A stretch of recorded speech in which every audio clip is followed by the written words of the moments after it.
Hey girls, it's Ashley. I just wanted to give you a quick update on how the retrieval went. Um, I Today is just the day after. So yesterday we went in and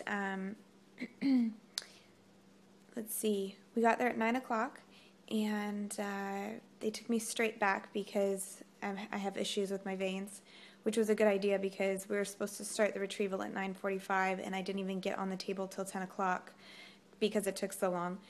Um, we so the nurse, one of the nurses had come in to start talking to me about the IV or whatever, and as she was looking for my veins, she said, there has been a change in your protocol, just so you know. You're no longer going to be doing the vaginal progesterone suppositories. You're doing the intramuscular injections. And I was a little frustrated, to be honest. It was just not a great time to tell me, I guess. Maybe they wanted to do that before they gave me the Versed, I don't know. But not a big deal. Like, I'll do it, but I was just frustrated because I wasn't prepared for it the whole time. Like, if I would have known, hey, even after I'm done with my stims, I'm going to be doing daily shots, and hopefully when I get pregnant until I'm 10 weeks pregnant. That's a lot.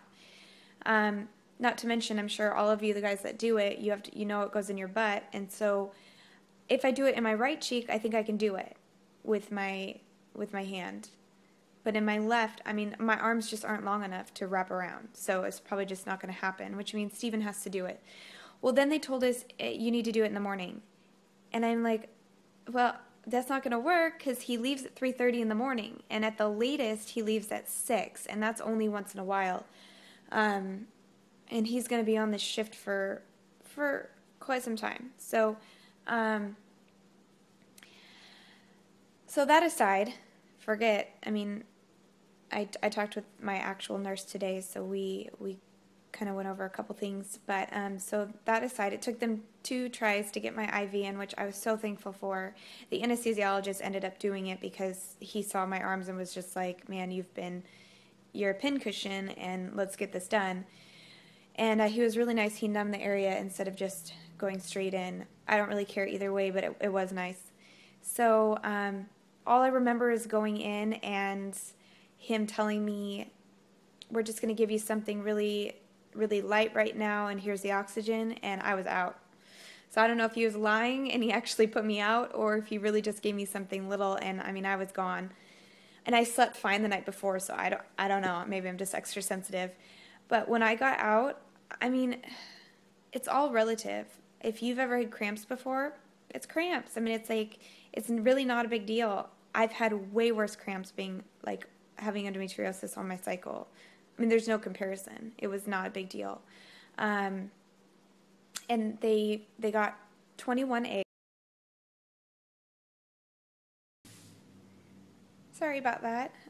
Stephen just called. So what I was saying is they got 21 eggs, and at first I was told 20.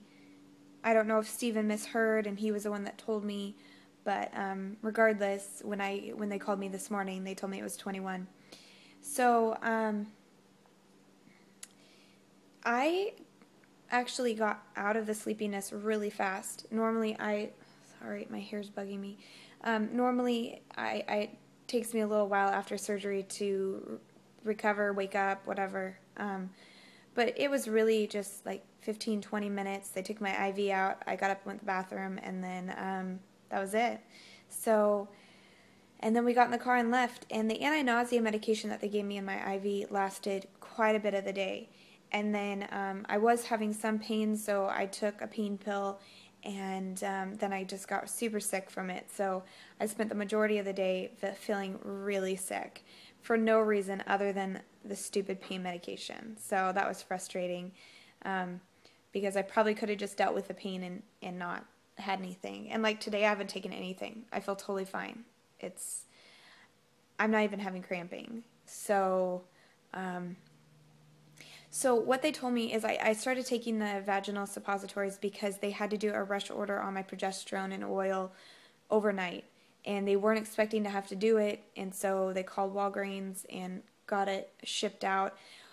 So for a 20-day supply, it's $150, and we weren't expecting to have to pay any more money, to be honest, but we just are making it work. Hopefully, if I do end up pregnant and I have to continue it, then maybe we can get the insurance company to pay for it to sustain the pregnancy. I don't know if that even works, but I'm going to do whatever I can. I hate insurance companies, so try to work it, I guess. So then they called me today, and we were kind of just waiting all day long for the fertilization report. And out of the 21, 17 were fertilized, and 14 survived the fertilization. So we've got 14 little, I don't know what everyone else calls them. I consider them babies, so that's what I'm going to call them. I have 14 little babies that are still trying to divide and multiply and grow. So we're praying for growth, and what we are praying for is for at least 5 embryos to make it. We will take all 14. We will take 10. We are just believing for at least 5, and 5 healthy ones so we can put one back and freeze 4. They told us at the beginning that 70% of your initial eggs won't make it all the way through the process, and so 70% of 21 is 6.3. So we're believing that 5 is an accurate number to believe in, and that's what we're doing. So we've just spent a lot of the day just resting. I didn't go to work today just because I didn't want to, and I didn't feel great. I don't feel great, but that could be still from my cold. And then we've just been praying together and believing and just relaxing.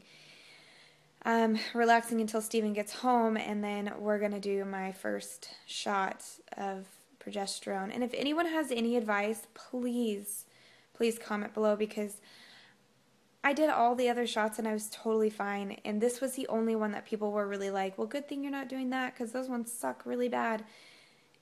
And now I'm doing them, so I'm a little bit disappointed and a little bit anxious. I'm sure it'll be just fine, and I could Google it for hours and you're going to get, it's the worst shot in the world, and then you're like, it doesn't feel bad at all, and you're kind of like, okay, there's so many opinions out there, so maybe even getting suggestions won't even help. But if you have, I guess, specific suggestions on how to do it without it hurting as bad or whatever. So that's about it. We're so thankful for our 14 little ones that are still hanging on, and we're believing for good numbers tomorrow. Tomorrow they'll call with a fertilization report and let us know that if we're going to be doing a 3-day or 5-day. I'm assuming we're doing a 5-day transfer, which will be Saturday. Oh, and there's just so many things to remember. So I'm on the antibiotic, and then, which at like 11, I was like, oh crap, I forgot to take that. And then I was sitting here right before I was doing the video, and I was like, oh my gosh, forgot to put my patches on. I'm like, I'm already forgetting things. That's nuts. So I had my 3 patches on, which is the Vivel DOT, I don't know. And I put them on my stomach because I literally was like ripping them out of the package really fast and throwing them on my stomach. So I just wanted to get them on really fast. I don't know if that's where I'm going to leave them on for, because you change them every other day. I don't know. We'll see. So I hope you guys are doing great, and I'll give you an update tomorrow as to what the report is, and just praying for good numbers. Thank you for your continued prayer. I just am so grateful for the community of girls that are here and that are so supportive, and I'll talk to you guys soon.